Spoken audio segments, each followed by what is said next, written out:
What's up guys, and welcome to the 23rd tutorial of programming in C++ using Xcode. In this tutorial, it's all about file scopes. Without further ado, let's start the video. Okay, the first thing you gotta do is type in static int counter.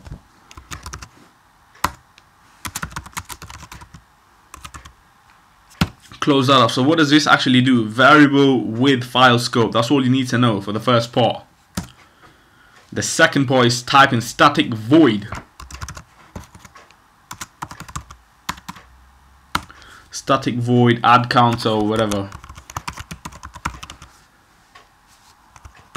Have an int inside there. Close that off. Function with file scope. That's all you need to know for this part. Then in the main program, int main parentheses curly braces add counter.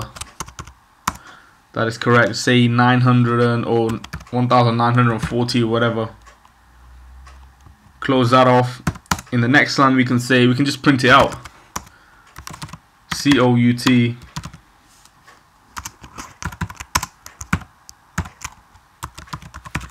the counter equals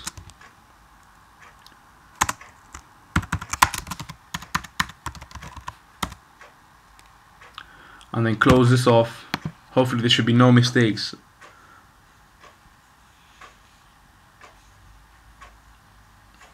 That is okay.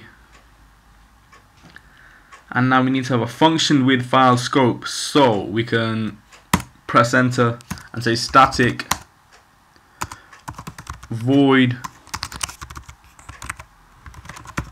add counter int increment. Close that off. Open some curly braces again. And now reference a file scope, so we can say variable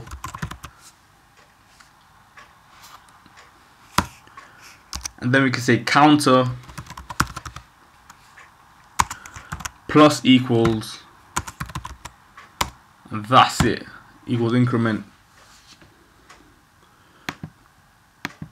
Get rid of this, put it here. Hopefully that's sorted all out. Static void add counter int increment variable unknown type. Get rid of this garbage. That might not work. There you go.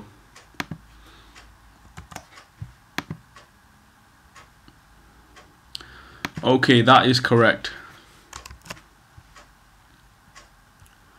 So if we execute it, but before we execute it, let's just run through the program and see what it is. So we have a program to demonstrate the file scope. So where it says static int counter, we have a variable with file scope right at the top. Next line we have a function with file scope, and then where it says add counter 1940, it's a reference a file scope function. Where it says counter std all printed out, we can reference a file scope variable.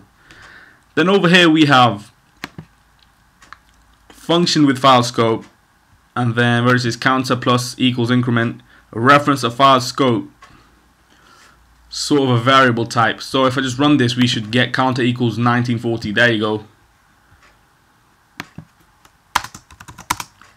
Put some new spaces in. Run that again, see what we get. And there you go, counter equals 1940. Alright, that's it for this tutorial. I'll see you guys in the next video. Thanks for now.